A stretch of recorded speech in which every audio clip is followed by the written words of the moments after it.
Another thing that I thought about while you were speaking is that, you know, a lot of our kids were already in this space of needing to fit in and needing to excel or show up in a specific type of way before the pandemic even happened. Yep. You know, Yep. and you ice the cake with a global concern, and you have the most chaotic situation you could possibly have for any child, let alone parent, right? Because as parents, we now have to determine, do we go to work or do we stay here and like parent our kids? Right. And so there's a lot of peeling back of layers that all of us have had to do in the middle of this pandemic in order for us to have that self-awareness. Again, going back to our conversation in the beginning, a lot of my clients were like, well, what do I do now that I don't have all of these stimuli, right? And to your point, modeling that you don't need these stimuli, right? That you can truly not just survive, but function in stillness, in grounding, you know? And it makes me think about how oftentimes we're just like reacting.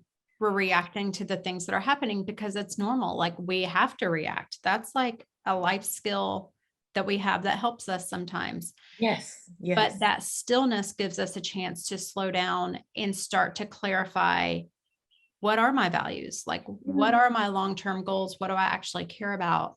And so I can be more proactive about working towards that. And that is a muscle that you have to build. Like, it's not natural for us just to be able to sit and make every choice out of our value system. Like, our world sometimes demands us to survive. And so we have to react. But I think that's part of that, being still, being quiet. It gives you that chance to remember, who am I? How do I want to handle this situation? Yes. And that's when we feel good about ourselves, is when we're able to follow through on that. Absolutely.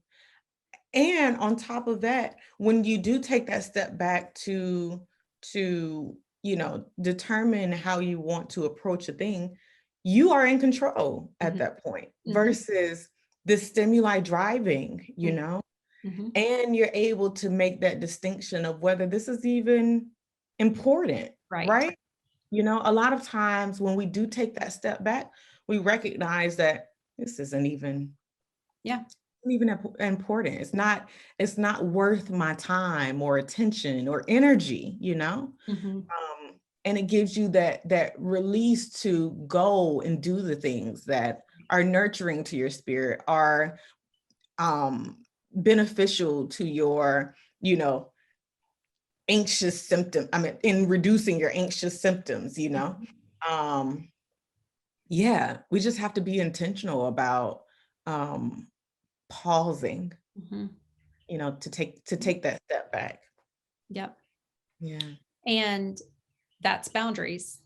That's healthy boundaries, is saying, like, how do I want to handle this? Like, I'm not just dumping this on other people, or I'm not. And part of it, I think, as parents, when we become so busy and stressed and we find ourselves reacting, we can expect our kids to just be an extension of us. Like, we just sort of expect them to know what we need. And that's how we know we're not holding those boundaries very well. And we need to slow down, because then, what was that? I said definitely parentifying at that point. Yes. And then that's often when I see symptoms in kids, like when they come into my office, like when they're feeling anxious or they're showing like disruptive behaviors at school. It's when there's too much stress from parents or grownups put on children. You know, even in you saying that, one of the things that I recognize is that as parents, sometimes we often don't even realize that we've put so much pressure and responsibility weight on our children.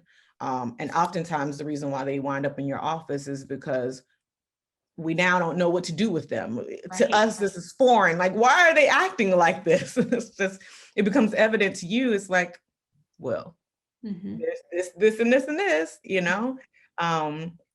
they may be a little bit less overwhelmed if we took them out of this activity. Is this Right. even, important? And again, like, not bashing parents, is just, we have to have a certain level of awareness for ourselves first, in order for us to even be able to recognize that, our children are behaving this way, possibly because of this, possibly because they're overwhelmed, Right. Um, And we have to have the courage as parents to be curious and to yes. say, and even sit down with our kids and say, help me understand why this feels like a lot, or help me understand why in this situation it's hard for you to manage your behaviors, or it's hard for you to feel grounded. Tell me about what's going on for you, because when you open up that conversation, a lot of times it's surprising. Our kids are aware of a lot, and they probably have a lot to tell us if we're open and show that we're safe people to talk to, and that we want to hear what they're going through and what their experience is. Absolutely. Absolutely. And I want to piggyback off of that and saying that we have to have patience. Part of mindfulness is patience, is being able to sit with, our children as they're expressing, even if you don't agree, or it's cringing, or it's painful to hear, just being that open space, that vulnerable space, holding that vulnerable space for them to be able to, express themselves is just so key. So key. And that, I think, holding that vulnerable space for them to be themselves, I think that is suicide prevention. That is depression, anxiety. I mean, that's how you prevent so many of these things, or at least help teach them positive ways to deal with their emotions. Yes, absolutely. Absolutely. Again, because in that moment, we're in this space of stillness. So we have we have the mental capacity to slow down and think to ourselves, oh, we don't have to react in this moment. We could, we could take a step back. We can, breathe a second before we do the thing, Right. And it's so help. Mindfulness, again, I go back to this all the time. It's not just sitting in cross-legged seated position, and it is truly this lifestyle of being aware and intentional about how we are showing up, and how we are modeling that for our next generation to show up 10 times better than what we are showing up for ourselves today, or maybe not. So what would you say are some of those specific practices, or like when you're working with clients, what are some of the tools and some of the interventions or resources that you've used or encouraged them to learn about that you feel like our kids and parents could benefit from? Absolutely.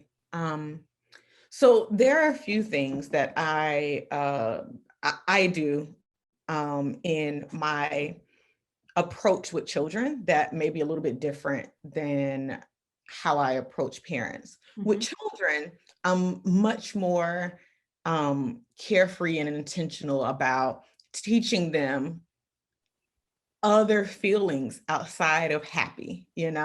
I'm very intentional about modeling an array of expression so that they recognize, oh, I'm not angry.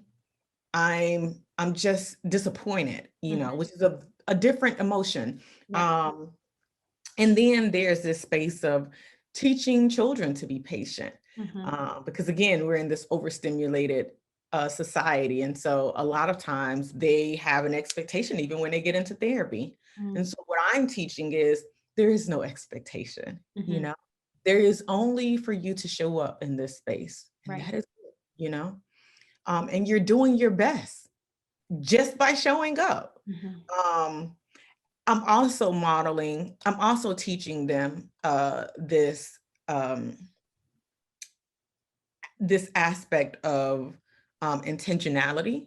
Um, Again, you don't always have to pick up your phone to scroll, or you don't always have to pick up your phone to watch the YouTube videos. Let's do something different, Mhm. right? You enjoy art when you're in therapy. Let's do that at home, you Mhm. know.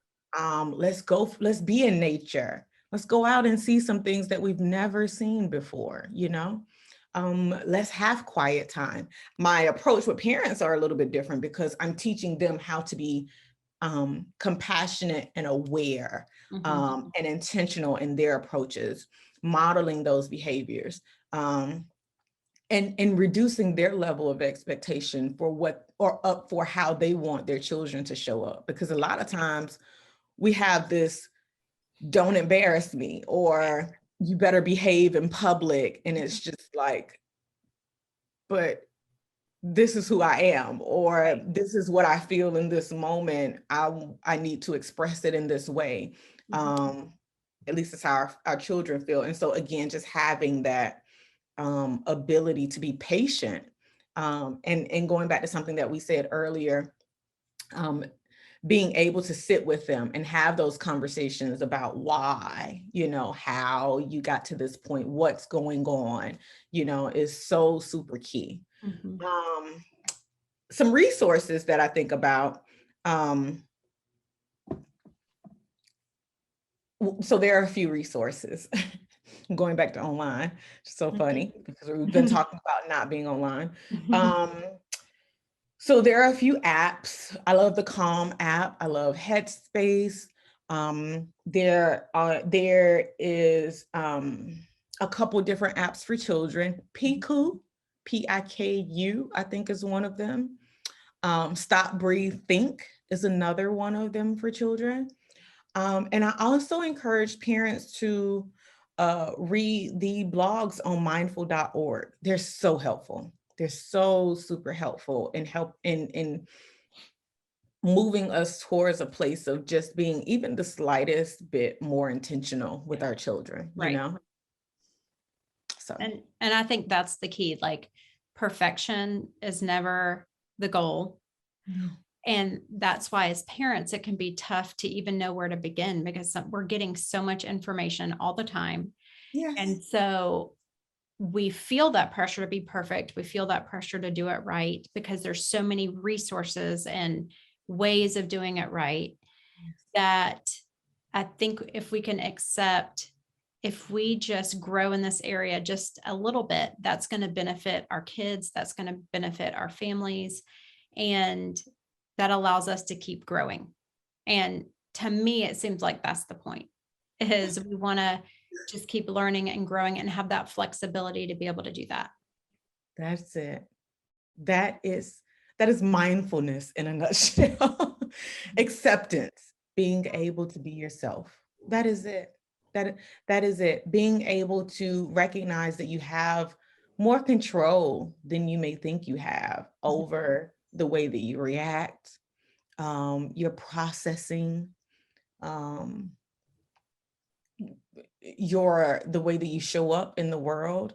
Um, you know again, we've talked about this for our whole conversation. It's this matter of being vulnerable, Mhm. truly, Mhm. um, and taking that level of vulnerability, taking that vulnerability to the next level, and sharing it, modeling it for our children. I did want to share one thing with the Yeah. parents, that would be super helpful for them. It's something that I use in therapy. It's something that I use in therapy with Mhm. children. It's called Mhm. the STOP technique. Okay. And I love acronyms. Yeah. And so STOP means S as in stop, stop and stop whatever you're doing. whatever it is. The T is take a breath. So once you stop, take a deep breath.